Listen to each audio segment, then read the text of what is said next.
আল্লাহ তাআলা যতগুলো সৃষ্টি এই পৃথিবীতে সৃষ্টি করেছেন, সবচাইতে ইউনিক, সবচাইতে স্ট্যান্ডার্ড, সবচাইতে গোছানো, সবচাইতে দামি আল্লাহ যেই সৃষ্টিটা বানিয়েছেন এটার নাম হচ্ছে মানব জাতি। সুবহানাল্লাহ। আল্লাহ পাকের অশেষ দয়া, আল্লাহ তাআলা আপনাকে আমাকে সে মানব জাতির লিস্টের মধ্যে নাম রাখার সুযোগ করে দিয়েছে।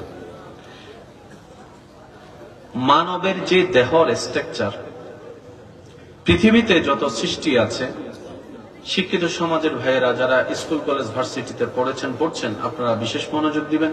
যারা সায়েন্সের ছাত্র আছেন আপনারা একটু বিশেষ মনোযোগ দিবেন। প্রত্যেকটা প্রাণীর আলাদা কিছু গঠনগত নিয়ম আছে না? 10টা ইঁদুর কোনটা দেখেছেন? চিনা যায়? বাঘ চিনা যায়? সব দেখতে কি মনে হয়? একটু আওয়াজ দিবেন। সব দেখতে কি মনে হয়? কিন্তু আপনি যদি 1 লাখ মানুষকে এক জায়গায় রাখেন, আলাদা আলাদা ভাবে বলতে পারবেন এটার নাম আব্দুর রহিম, এটার নাম আব্দুল করিম, এটার নাম অমুক, এটার নাম অমুক, এটার নাম অমুক। হয় না? আরো জোরে। আপনি পকেটে যে মোবাইলটা ক্যারি করছেন কিংবা যে মোবাইলটা কিনার আপনি স্বপ্ন দেখছেন, সে মোবাইল সারা বিশ্বের যতটাই আছে দেখতে, আপনি যদি যে কোনো কোম্পানিকে জিজ্ঞেস করেন যে আপনি এই সেটটা এই ডিজাইনে করলেন কিভাবে, তখন তারা উত্তর দেয় আমাদেরকে মার্কেটে টিকে থাকার জন্য যত ফর্মুলা সব ইউজ করতে হয়। কথা বলেন না ভাইয়া? কারণ স্যামসাং এর সাথে আইফোনের প্রতিদ্বন্দ্বী। আইফোন চাই টিকে থাকতে, স্যামসাং চাই টিকে থাকতে, সবাই চাই বেস্ট সেলার হতে। তো সবসময় তারা ইউনিক ডিজাইনটাকে একটু প্রাধান্য দেয়। তখন তারা একটা বোর্ড মিটিং করে, 100 জন মানুষকে বলে আমরা 17 সালে একটা সেট বের করব, ডিজাইনটা তোমরা করো। ওই 100 জনের পক্ষ থেকে করা ডিজাইনের মধ্যে যেটা সবার পছন্দ হবে বাছাই করা একটা ডিজাইন, সেই ডিজাইনটাই ফ্যাক্টরিতে যায়। আমি কি বুঝাতে পারছি? প্রায় নিম্নে 3-4 মাসের একটা প্রজেক্ট চলে, তারপরে সেটা আকারে রূপ নিয়ে বাজারে আসে, তারপরে সেটা কেনার জন্য মানুষ পাগল হয়ে যায়। কিন্তু আল্লাহর কি চমৎকার কুদরত দেখেন। এক মার পেট থেকে 4 জন সন্তান আসলেও 4 জন সন্তানের চোখ প্রিন্ট আলাদা, ফিঙ্গার প্রিন্ট আলাদা, রক্তের গ্রুপ অনেক সময় আলাদা। সুবহানাল্লাহ। আমি শুনতে পাচ্ছি না? থুতুর পরীক্ষার গড়ের নিয়ম আলাদা, ডিএনএ আলাদা। সুবহানাল্লাহ বলেন না ভাই? চেহারার স্ট্রাকচার আলাদা। অনেক সময় বাচ্চা জন্ম নেওয়ার পরে একটা ফ্যামিলিগতভাবে প্রতিদ্বন্দ্বী লেগে যায়। কেউ এসে চেহারা দেখে বলে দাদার মতো হইছে, নানার গোষ্ঠী বলে আমরা কি কোন অংশে কম নেই, দেখতে না দাদার মতো না নানার মতো হইছে। তখন একজন পিছন থেকে বলে দুনো বুড়া বুড়ে গেছে, এগুলোর কথা কয়ে লাভ নাই, দেখতে দাদির মতো হইছে। আরেকজন কয় নানির মতো। তোমরা ওল্ড মডেল, তোমরা বাদ দাও। না না, সে দেখতে মামার মতো হইছে। চাচা বলে আমি কোন অংশে কম নেই, এটা দেখতে চাচার মতো হইছে। কেউ তো দেখে বলে আমার মরা বাবার চেহারা নিয়ে এসেছে। এরকম কথা আছে না নাই আপনারা বলেন? কিন্তু বাচ্চাটা বাস্তবে কারোর মতোই নয়।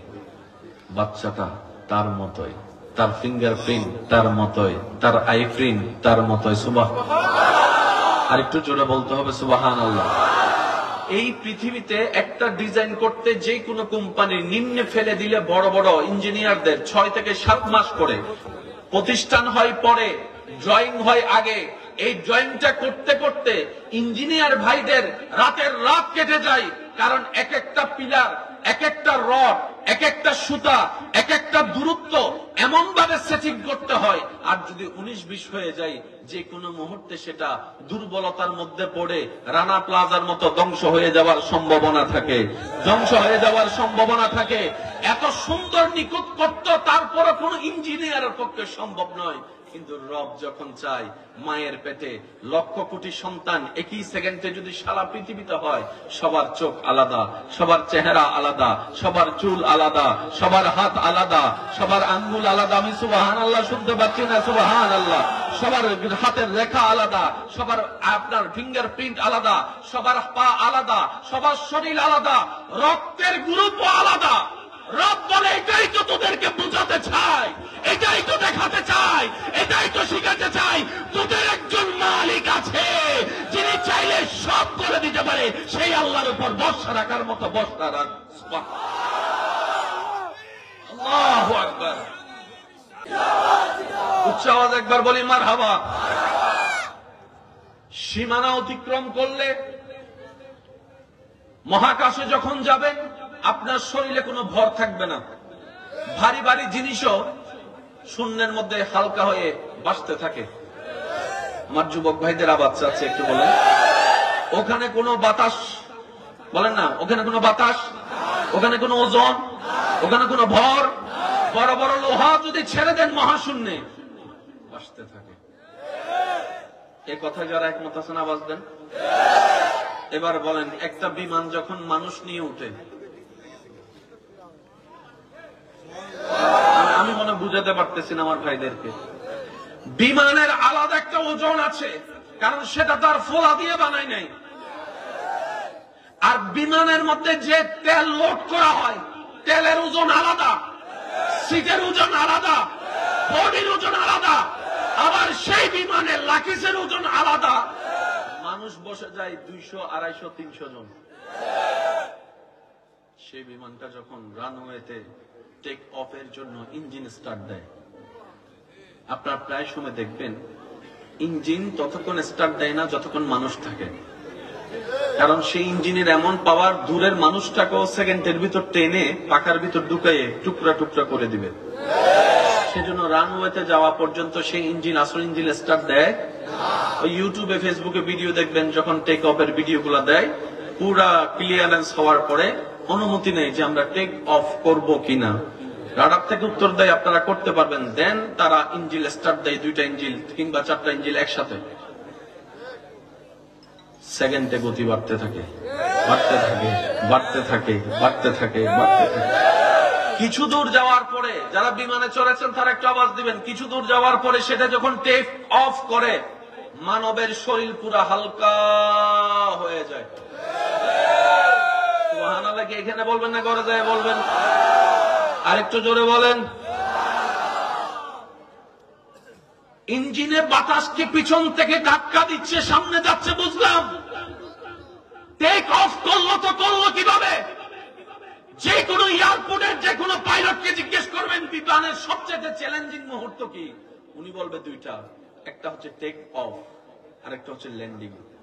এই 2টা হচ্ছে সবচেয়ে বড় চ্যালেঞ্জিং বিষয়, উড্ডয়ন, অবতরণ। আপনি যদি সেই জিনিসটাকে বুঝতে চান, আপনাকে কোরআনে যেতে হবে। পানির মধ্যে লোহা বেশি থাকে না, কিন্তু রব যখন চায় সে লোহার ভান্ডার হয়ে যখন জাহাজ দাঁড়িয়ে যায়, পানির জাহাজ, পানির জাহাজ। আপনি সেখানে বিজ্ঞান যতই ঢুকান না কেন, দিন শেষে আপনাকে বলতে হবে এখানে 1000 বৈজ্ঞানিক গিরি করার পরও একজনের নজর আছে বলেই 1000 টনের শিপ, 1000 টন বাল নিয়ে সাগরের বুক ছিঁড়ে যাচ্ছে। কোরআন উত্তর দেয়, সেটাও আমি রবের দয়া। আপনি যেদিকে তাকাবেন রবের দয়া। সুবহানাল্লাহ জোরে বলি। আপনি যেদিকে তাকাবেন রহমত, রহমত, রহমত। আমি বলতে থাকবো, আশেক ভাইরা সুবহানাল্লাহ বলতে থাকবেন। দেখি কেমনে বলবেন একটু শুনি। এমন ভাবে সুবহানাল্লাহ বলবেন যেন শয়তানের গালে জুতার বাড়ি পড়ে। পারবেন পারবেন পারবেন ইনশাআল্লাহ। আশেপাশে কি শয়তান আমাদের কথা শুনতেছে না? তারা একটু শুনাইয়া বলেন রবের প্রশংসায় সুবহানাল্লাহ। মাশাআল্লাহ, আরেকটু জোরে বলেন সুবহানাল্লাহ। আল্লাহর রহমত ছাড়া কিছু হয়? চোখে দেখা আল্লাহর রহমত, নিঃশ্বাস নেওয়া আল্লাহর রহমত, নিঃশ্বাস ফেলা আল্লাহর রহমত, মিষ্টি কিংবা তিতা কিংবা ঝালের যে টেস্ট আল্লাহর রহমত। সুবহানাল্লাহ বলতে থাকি না? খাবার যাওয়া আল্লাহর রহমত, কণ্ঠনালীতে যাওয়া আল্লাহর রহমত। কণ্ঠনালী, খাদ্যনালী আর নিঃশ্বাস নালী এক জায়গায় হওয়ার পরও খাদ্য নিঃশ্বাস নালীতে না যাওয়া আল্লাহর রহমত। সেজন্য অনেক সময় দেখবেন খাবার খেতে গেলে যদি ভিতর থেকে একটা খাসি আসে, মুখের খাবার অনেক সময় নাক দিয়ে বের হয়ে যায়। দুটোটাই কি জায়গা? আর একটু জোরে বলি হবে। একটু কথা মনে রাখবেন, কণ্ঠনালীর পশ, এই যে কণ্ঠনালী, এটা দিয়ে খাবারও যায়, নিঃশ্বাসও আসে। এবার বলেন, খাবার খাই কি দিয়ে? দাঁতে লাগে কি লাগে না? সেই দাঁত ব্রাশ করতে হয় কয়বার? আরো জোরে কয়বার? ব্রাশ করেন আর মাজন করেন আর মেসওয়াক করেন, 2-3 বার করেন, কিন্তু আজীবন যেই কণ্ঠনালী দিয়ে খাবার গিয়েছে, সুবহানাল্লাহ, আমি শুনতে পাই না রে ভাই, আরো ফুল বলি আমি, বলেন সুবহানাল্লাহ। প্লেটের মধ্যে গরু গোশত দিয়ে ভাত খাইলে চর্বি জমে যায়, হাতে চর্বি, আঙ্গুলে চর্বি, প্লেটে চর্বি, ডিম সাবান দিয়ে ধুইলেও যায় না, সে চর্বিওয়ালা গোশত 1000 বার কণ্ঠনালী দিয়ে খেয়েছেন।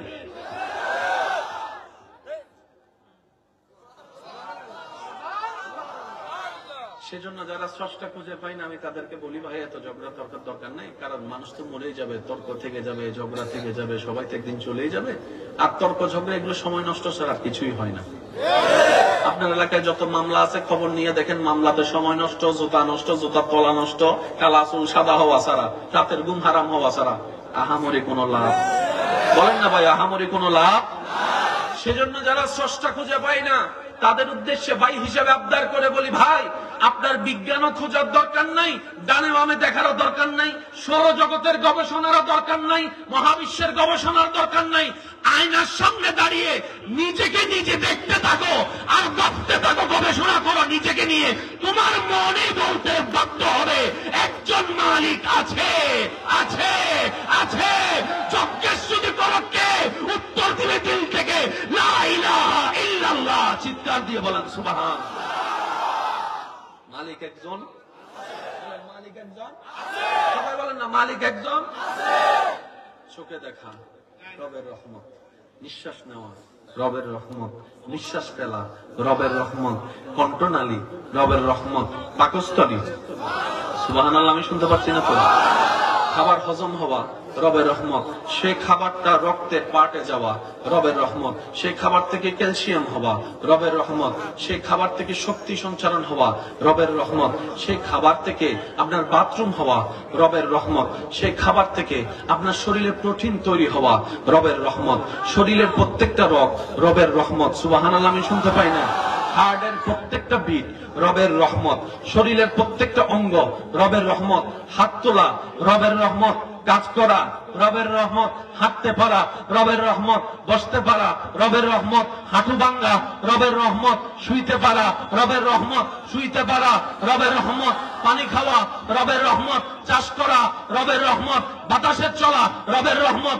মেঘের দৌড়ানি রবের রহমত, সূর্যের ওঠা রবের রহমত, মধ্যাহ্ন হওয়া রবের রহমত, বিকাল হওয়া রবের রহমত, অস্ত যাওয়া সূর্য রবের রহমত, রাতের আঁধারের মধ্যে সেই পূর্ণিমার চাঁদ রবের রহমত, 1 তারিখের চাঁদ রবের রহমত, 14 তারিখের চাঁদ রবের রহমত, আম গাছে রবের রহমত, জাম গাছে রবের রহমত, কাঁঠাল গাছে রবের রহমত, সুবহানাল্লাহ, একটু কি বলতে পারা যাবে? সুবহানাল্লাহ। জ্ঞান আছা রবের রহমত, ভালো চিনা রবের রহমত, খারাপ বুঝা রবের রহমত, কালো দেখা রবের রহমত, নীল দেখা রবের রহমত, আসমানে জানে রবের রহমত, দ্বিতীয় আসমানে রবের রহমত, চতুর্থ আসমানে রবের রহমত, সপ্তম আসমানে রবের রহমত, সিদরাতুল মুনতাহায় রবের রহমত, জিবরাইল বলে রবের রহমত, মিকাইলের মুখে রবের রহমত, ইসরাফিলের জবানে রবের রহমত, আজরাইলের জবানে রবের রহমত, রিদওয়ানের জবানে রবের রহমত, মালিকের জবানে রবের রহমত, আরশের জবানে রবের রহমত, জান্নাতের পাতায় পাতায় রবের রহমত, জান্নাতের গেটে গেটে রবের রহমত, জান্নাতের ঘরে ঘরে রবের রহমত। সমস্ত সৃষ্টি বলে, মওলা তোমার রহমত ছাড়া একটা সেকেন্ড তো চলা যায় না। এবার সব সৃষ্টি বলে, মওলা তোমার রহমতটা কেমন একটু দেখতে চাই, তোমার রহমতের ধরন কেমন একটু দেখতে চাই, তোমার রহমতের আকার কেমন দেখতে চাই। রব বলে, আমার রহমত যদি দেখতে মন চাই, মদিনাওয়ালা মুস্তাফার চেহারার দিকে তাকা। ওয়া সাল্লাল্লাহু ইল্লা রাহমাতাল লিল আলামিন। আমি আল্লাহর সমস্ত রহমতের ভান্ডার আমার নবী মুস্তাফাকে বানিয়ে দিয়েছি।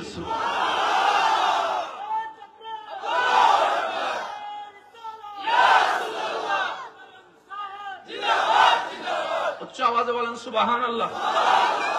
রবের রহমত শব্দ এক জায়গায় করলে যেটা দাঁড়ায়, এটাই হচ্ছে নবী রাহমাতুল লিল আলামিন।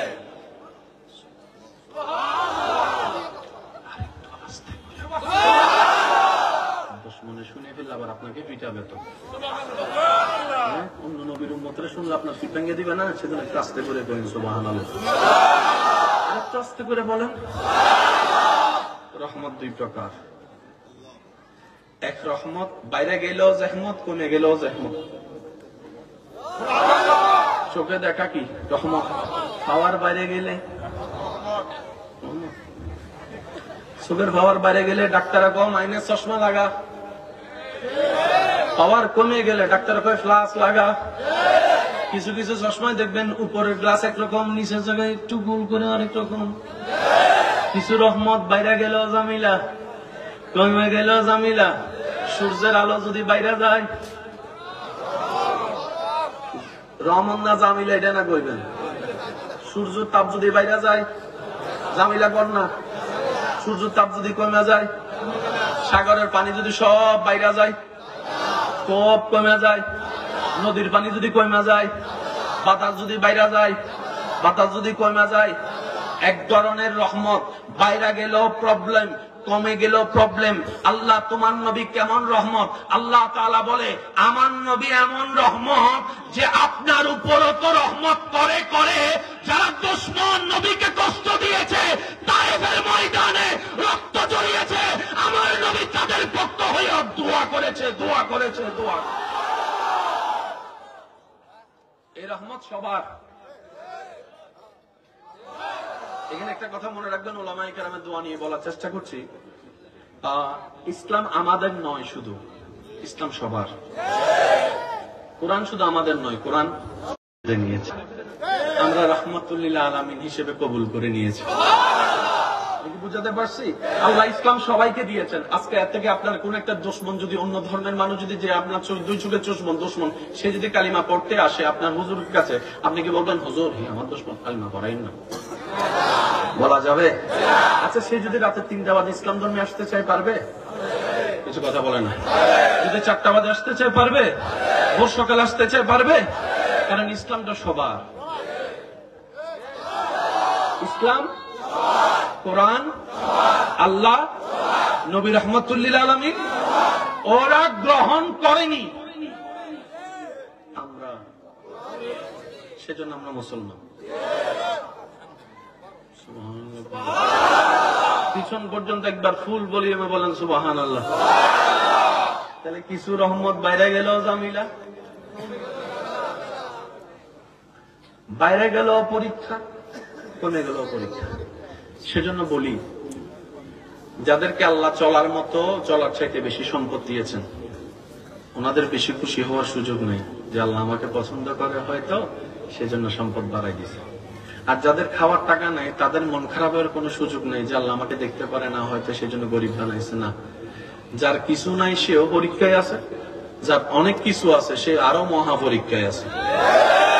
যার নাই তার হিসাব কম, যার আছে তার হিসাব বেশি।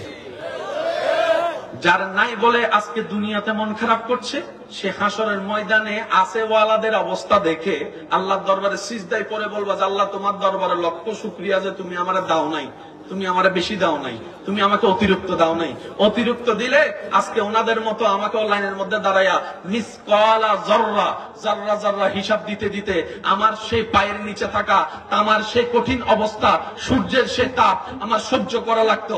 সম্পদও ছিল কম, হিসাবও আমার কম। সেজন্য এক কথায় মনে রাখবেন, এত অঙ্ক বুঝি না, এত জামিলা জানি না, জানতে চাইও না।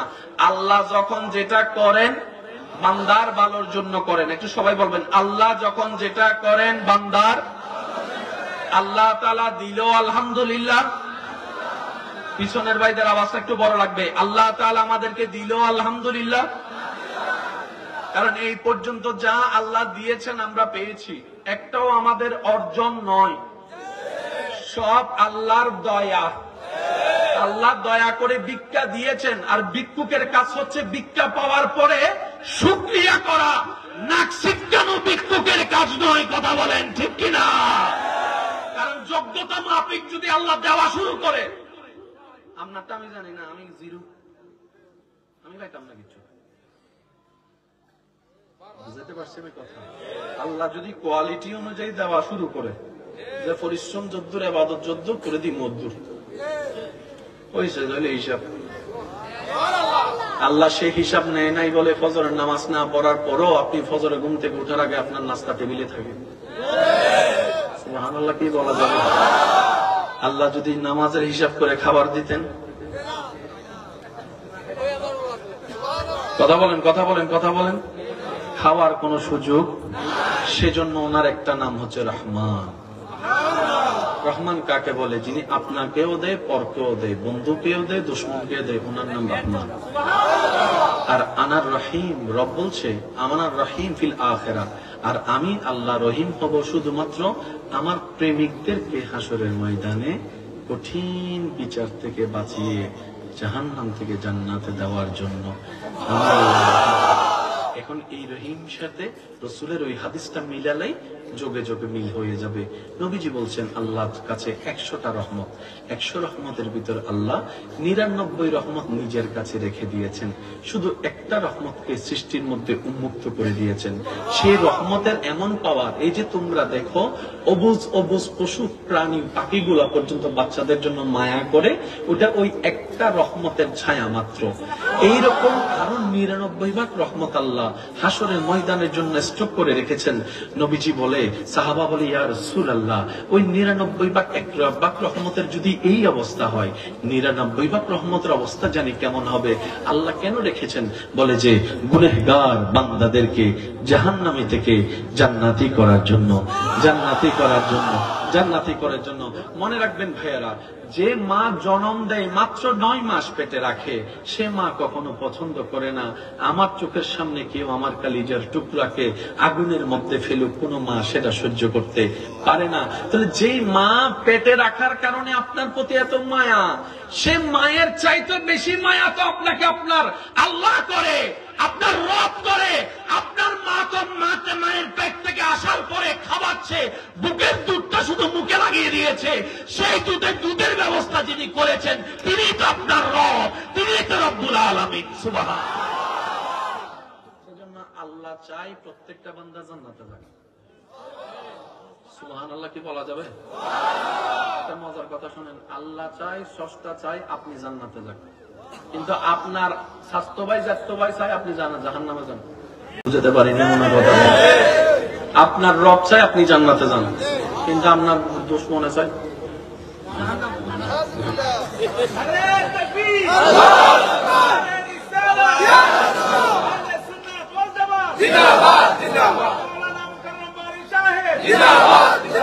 আল্লাহ পাক বলে জান্নাত আমি বানাইছি আমার বান্দার জন্য,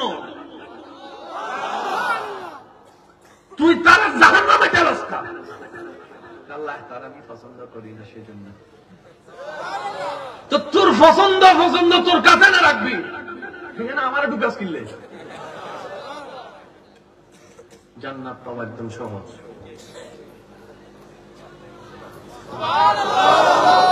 কথাটা শুনে অনেকে চেহারা বলি হয়ে গেছে, হুজুর পাগল হয়েছে না তো আমরা পাগল হয়েছি। আচ্ছা, কষ্টের জায়গার নাম কি? মাশাআল্লাহ, বুঝলে বলেন কষ্টের জায়গার নাম কি? বানাইছেন কে? কয়টা? কয়টা? শান্তির জায়গার নাম কি? জান্নাত। বানাইছেন কে? কয়টা? আপনার আল্লাহ তো বানানোর সময় শান্তির জায়গা একটি বেশি বানাইয়া প্রমাণ করে দিছে। সুবহানাল্লাহ কি মুখ দিয়ে আসে আপনার আল্লাহ, আমি আমার আল্লাহর কথা বলছি না। আবার এখানে ফতোয়া মাইরে দিন, আরে হুজুর আল্লাহ আর এটা আমার আল্লাহ আলাদা। আপনার রব বানানেওয়ালা কষ্টের জায়গা বানাইছে 7টা, শান্তির জায়গা আপনি কি বুঝেন নাই? রবের প্রত্যেকটা কাজে কারণ আছে। রবের প্রত্যেকটা বান্দা জান্নাতে যায়। ওলামায়ে কেরামের দোয়া নিয়ে একটা কথা বলতে চাই, এই জান্নাত সবারই চাওয়া, সবারই স্বপ্ন, সবারই ইচ্ছা। নবী মুস্তাফা রাহমাতুল লিল আলামিনের উম্মত যদি জান্নাত না পায়, অন্য কোন নবীর উম্মত জান্নাত পাবে বলে আমার বিশ্বাস হয় না। অঙ্ক কঠিন, বুঝলে সহজ। অনেক ছাত্র আছে গণিত পরীক্ষার আগের দিন, আল্লাহ এবার পাস করাই দাও, জীবন আর বলেন না রে ভাইয়া। অনেকে তার মনে আছে, মনে মনে চিন্তা করতেছে এই গণিত যে কেরা আবিষ্কার করছে, তারা যদি একবার আমি বরুড়ার মাথায় পাইতাম। ঠিক আছে নি? তো গণিত যদি এত কঠিন হয়, আপনার এলাকায় এত গণিতের টিচার আসলো কোন জায়গা থেকে? কঠিন কাদের? যারা বুঝেনি। সহজ কাদের জন্য? যারা আপনার অঙ্ক গণিতকে বুঝে নিয়েছে। সেজন্য টিচার আমাদেরকে বলতেন মুখস্থ কইরো না, বাইজা যাবা, কারণ প্রশ্নকারী যদি ক্লাসের জায়গায় মাইনাস দেয়, তুমি মুখস্থ অঙ্ক যদি করে আইছো, আর যদি তুমি বুঝে অঙ্ক শিখে নাও, উনি ক্লাসের জায়গায় মাইনাস দেখ, 2 এর জায়গায় 4 দেখ, সমস্যা নাই।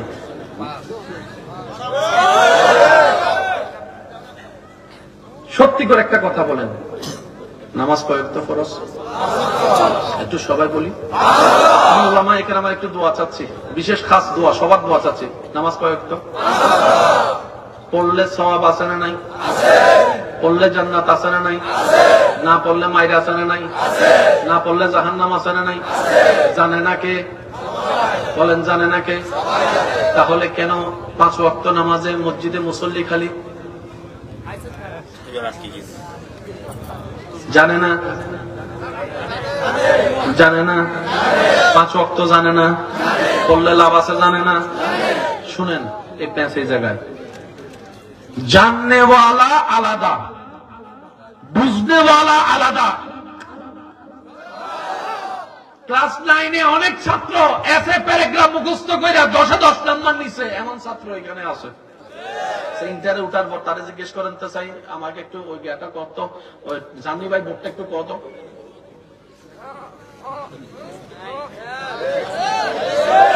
তুই না 10-10 পাইছিলি? কয় হ।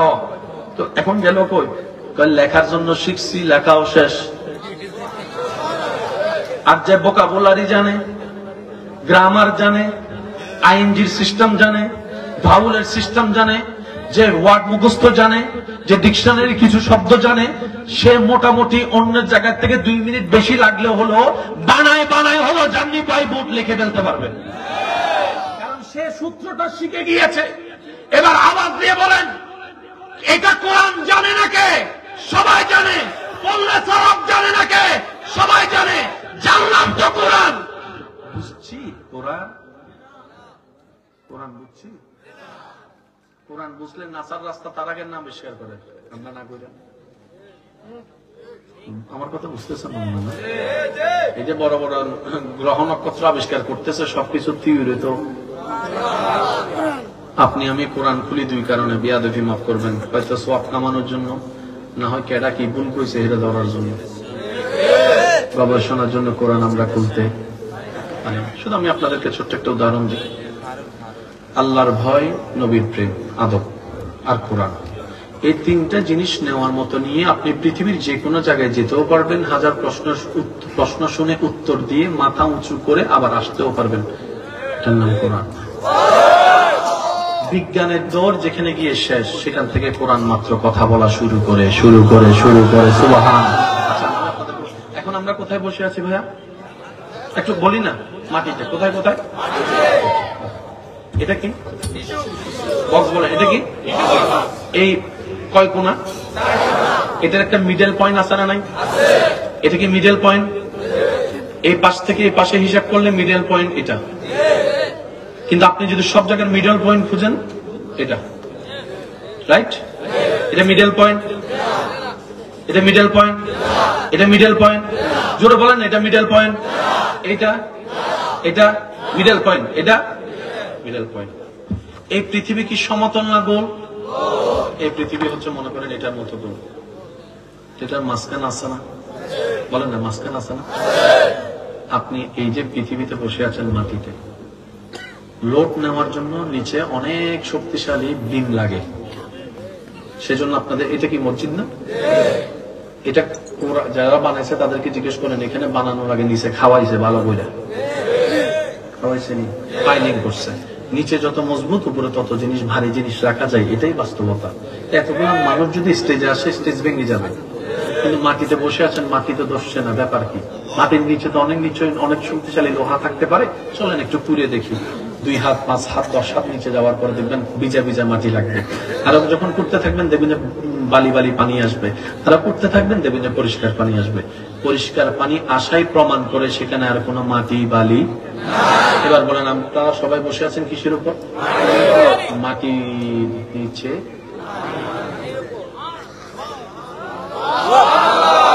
বুঝাতে পারছি না মনে হয় আপনাদের। পানির উপর আল্লাহ মাটি বাসায় রাখছে, মাটির উপর পুরা পৃথিবী। এবার বলেন পানির নিচে কি? পানির নিচে আগুন। পানি আর আগুন কি বন্ধু না শত্রু? আগুনের নিচে হায় হায় আসেন।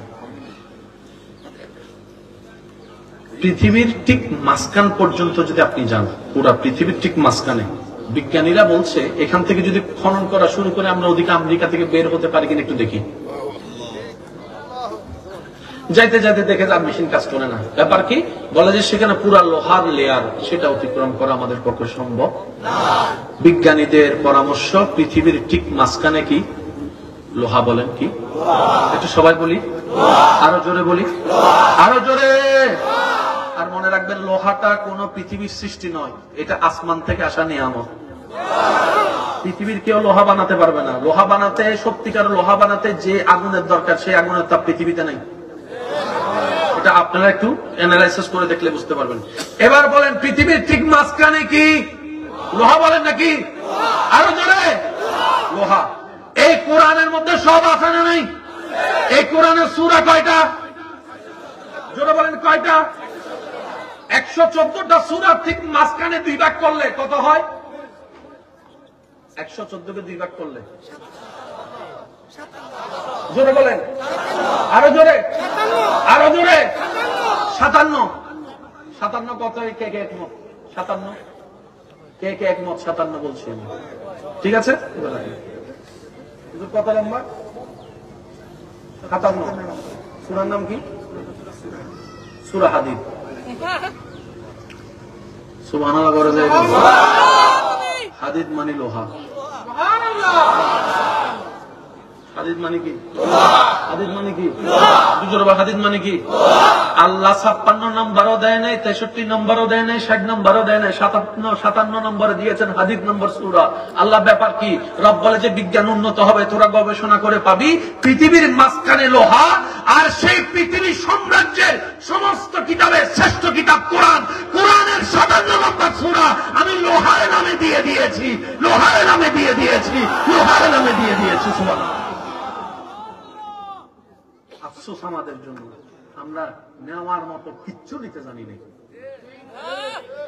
দোষ দোষ আল্লাহ, দোষ নবীর না, না দোষ ইসলামের না, তাহলে দোষ কোরআনের। আওয়াজটা দিয়ে বলেন তো দোষ কাদের? আরো জোরে। যে দোষী সে আসামি, আর আমাদের অবস্থায় নিজে আসামি হইয়া অন্য আসামির বিচার করি।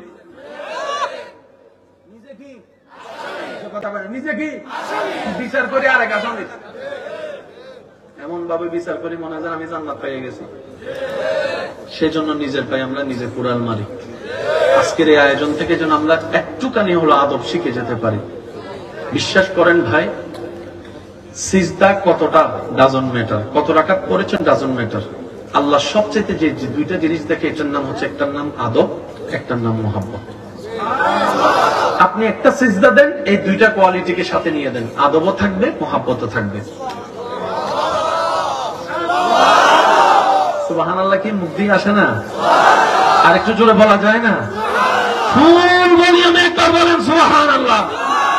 নামাজ কয় ওয়াক্ত পড়লে জান্নাত আছে না নাই? সওয়াব আছে না নাই? ইজ্জত আছে না নাই? রিজিক আছে না নাই? নিয়ামত আছে না নাই? জানে না কে? জানে না কে? কিন্তু মসজিদ, মসজিদ কেন?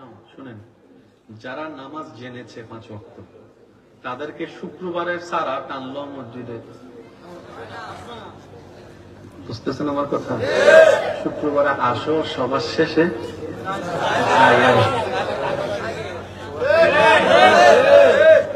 ইমামে মুসল্লি চেহারা দেখে নাই, মুসল্লি ইমামের চেহারা দেখে নাই। এমন অনেক মুসল্লি এখানে আছে যে তার মধ্যে ইমামকে হেরাও চিনে না, কিন্তু আবার শুনলে বুঝতে পারবো হয় এটা আমগো এলাকার ইমাম।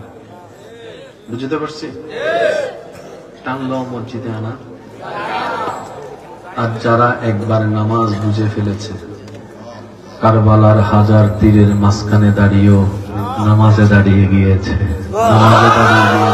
নামাজে দাঁড়িয়ে গিয়েছে।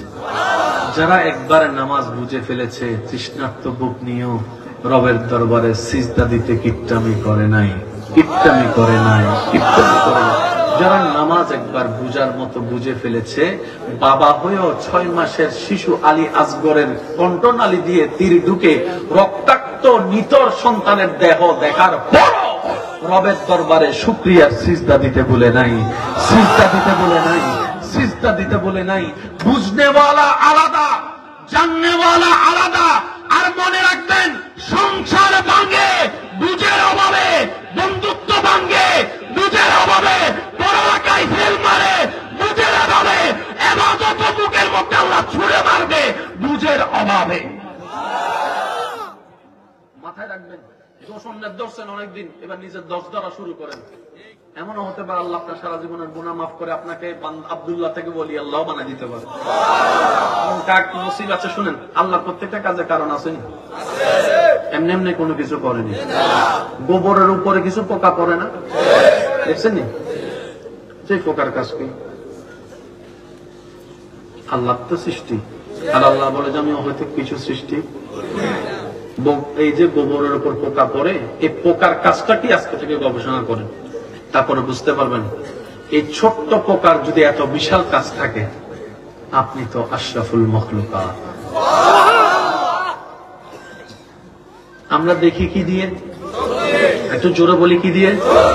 সবাই বলি না চোখ দিয়ে দেখি। তো চোখ কোথায়? বলে যে এই তো চোখের তো সাদা অংশ আছে, এটা দিয়ে দেখেন। বলে যে না, তো কি দিয়ে দেখেন? পুরা সাদা অংশের মাঝখানে কালো অংশ, কালো অংশের ভিতরে দেখবেন আপনার মোবাইলের ক্যামেরাটা একটু চেক করে দেখলে দেখবেন পিছনে ক্যামেরা যেটা আছে, ক্যামেরার মধ্যে 3টা লেয়ার অথবা 2টা লেয়ার থাকে। ঠিক একই সিস্টেম আপনার চোখের মধ্যে আছে। আমরা চোখ দিয়ে দেখি না, চোখের মনি দিয়ে দেখি। আর চোখের মনিটা হচ্ছে সুইয়ের মতো। চোখের মনিটা কিসের মতো? এই সুইয়ের মতো ছিদ্র দিয়ে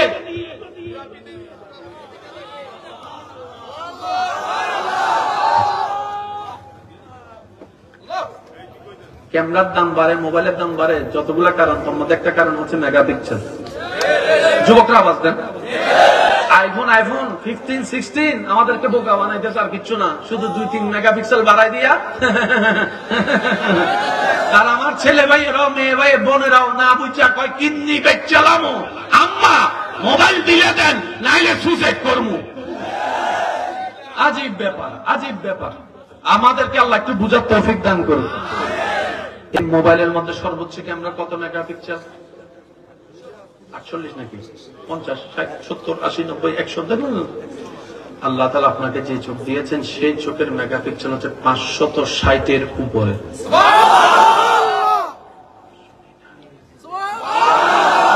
পৃথিবীতে 560 মেগাপিক্সেল আসতে কত লক্ষ কোটি টাকা লাগে, হিসাব আপনি করেন।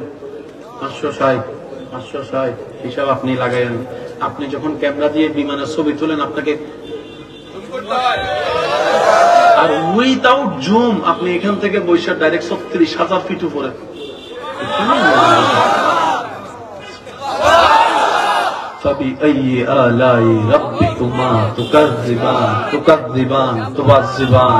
শ্রদ্ধার সাথে একটা অনুরোধ করে শেষ বিদায় বেলায় বলে যাই, কোরআন বুঝে পড়বেন, নবীর প্রেম নিয়ে পড়বেন, আদব নিয়ে পড়বেন। এক একটা সিজদা আপনার দিলের মধ্যে নূর নিয়ে আসবে। শুনেন, কয়েকটা কথা বলি, মনোযোগ আছে তো সবার ইনশাআল্লাহ? কেউ বিরক্ত তো হচ্ছেন না? না, আচ্ছা। কোরআনের একটু মনোযোগ, একটু মনোযোগ। কোরআনের 57 নম্বর সূরা কি? ঠিক আছে না? এটা একটু মাথায় রাখবেন। 57 নম্বর সূরা হাদীদ। নামাজ কয়েক তো জানি বললেন? সেটিং করছেন কে? আল্লাহ। যোহর থেকে আসরের সময়টা এটা জুমার দিন বোঝা যায়, জুমা পরে আস্তে আস্তে খাওয়া দাওয়া করতে না করতে আবার আসর আজান, একদম আসর থেকে মাগরিব, মাগরিব থেকে এশা, এশা থেকে ফজর, ফজর থেকে যোহর। আল্লাহ 3 ওয়াক্ত দিলে অল্প সময়ে, 2 ওয়াক্ত দিলে 12 সময়ে। সুবহানাল্লাহ কি বলা যাবে? মনোযোগ একটু। জানা আর একটা কি? বোঝা। বোঝা, জানা। পৃথিবীতে মূর্খ বলতে আসলে কেউ নেই, আর যদি বলেন সবাই মূর্খ। পৃথিবীতে মূর্খ বলতে আসলে কেউ, সবাই আপন আপন জ্ঞানে পারদর্শী, সবাই আপন আপন জ্ঞানে। আপনাকে আমাকে মাইক চালা দিতে হলে পারবো, তাহলে তো আমরা সেই জায়গায় মূর্খ। মূর্খ বললে সবাই মূর্খ। তো মূর্খের যে ডেফিনেশন এতদিন শুনেছি, আসলে মূর্খ সেখানে নয়। আসল মূর্খকে যে আপন সৃষ্টিকর্তাকে না চিনে কবরে গিয়েছে। কথা বলেন, কথা বলেন। যে আপন স্রষ্টাকে চিনার মতো চিনে নাই, রাজি করার মতো করতে জানে নাই, আসল মূর্খ সেই ব্যক্তি। কথা বলেন ঠিক কিনা? আর না হয় সবাই আপন আপন জায়গায় আপন আপন জ্ঞানে বিশেষত। সুবহানাল্লাহ, একটু জোরে বলি না সুবহানাল্লাহ। এবার আসুন আমার ভাইয়েরা, কি বলছিলাম? একটা হচ্ছে জানা, একটা হচ্ছে বুঝা। নামাজ আল্লাহ এবং বান্দার মাঝখানে একটা প্রেমের সেতু। সেতুর এই পারে বান্দা, ওই পারে আল্লাহর রহমত। যে মাঝখানে যেই ডিসকানেক্টকে কানেক্ট করে, এটার নাম সালাত। এটার নাম কি? একটু জোরে বলে, এটার নাম কি? এই সালাতে যাওয়ার আগে আপনাকে আমাকে কি করতে হয়? সবাই একটু বললাম আমি খুশি হব। কি করতে হয়? ওযুর মধ্যে ফাগসিলু উজুহাকুম, যে 4টি ফরজ, ফরজ করার আগে নবীর সুন্নাত আদায় করতে হয়। সুন্নাত মানে নবী, ফরজ মানে আল্লাহ। সময় সংক্ষিপ্ত। সুন্নাত মানে নবী, ফরজ মানে আল্লাহ। ওযু করার আগে নবীর সুন্নাত,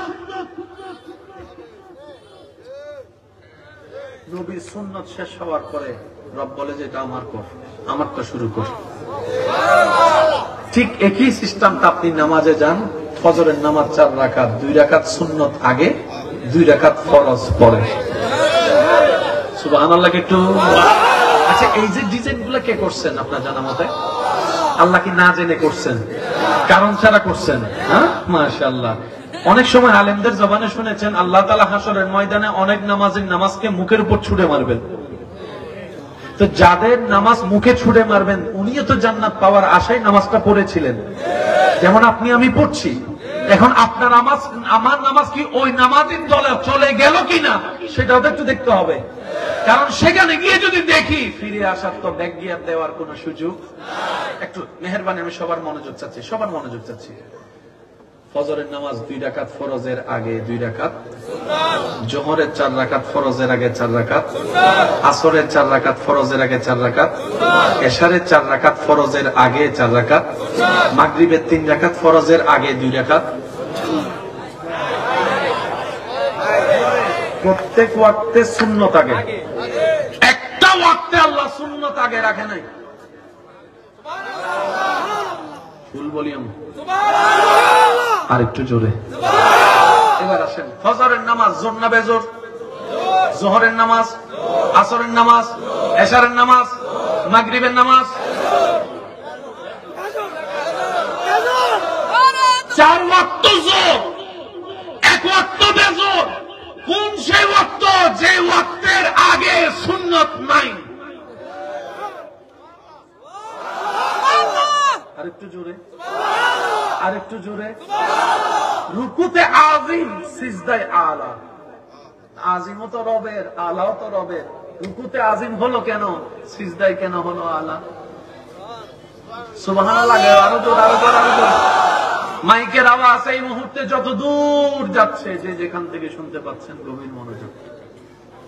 বুঝ যদি ভালো না হয়, যেটাকে আন্ডারস্ট্যান্ডিং বলে আর কি, বুঝ না হলে সংসার। কিছু কথা বলে সংসার, ব্যবসা, চাকরি, জমিন, চাষাবাদ, সার আছে বললে বাবার দিন না সার মার বুঝতে হবে তো লবণ কতটুক আর সার কতটুক। কথা বলেন ঠিক কিনা? ওই বুঝতে বুঝার জন্যই আল্লাহ আমাদেরকে বাঁচানোর জন্যই কোরআনে ফর্মুলা দিয়েছেন, ওয়াকুনু মা'আস সাদিকিন। হে আমার বান্দারা, ইবাদত যদি নিয়ম শিখতে চাও জাহেরে আলেমদের কাছে যাও, আর ইবাদতের নির্যাত যদি বুঝতে চাও আমি আল্লাহর বন্ধু বলি আল্লাহর কাছে যাও। এখানে ঝগড়ার কিছু বলেন না, ঝগড়ার কিছু মনে রাখবেন। ঝগড়া যত জামিলা, কোরআনও জামিলা না, ইসলামও জামিলা না, যত জামিলা সব আমার বুঝের মধ্যে আর আপনার বুঝের মধ্যে। আমাদের বুঝের জামিলা আমরা অনেক সময় ইসলামের নাম দিয়ে এসে কথা বলেন। আরে ভাই, অনেক সময় নিজেদের কম বুঝটা ইসলামের নাম দিয়ে কি করি। আসেন ভাইয়া একটু মনোযোগ। প্রত্যেক ওয়াক্তে প্রত্যেক রাকাতে এক একটা কাজ কয়বার করে আপনারা খেয়াল করবেন। নিয়ত বাঁধেন কয়বার? রুকু করেন জোরে বলেন, রুকু থেকে দাঁড়ান হাত তুলে, বৈঠক করেন প্রত্যেক রাকাতে, বৈঠক করেন একবার। প্রত্যেক রাকাতে বৈঠক কয়বার? আপনি যে সিজদা দিলেন, সিজদা দিয়ে বসলেন কয়বার? সিজদা কয়বার? সিজদা কয়বার? সিজদা কয়বার? সিজদা কয়বার? সিজদা কয়বার? সিজদা কয়বার?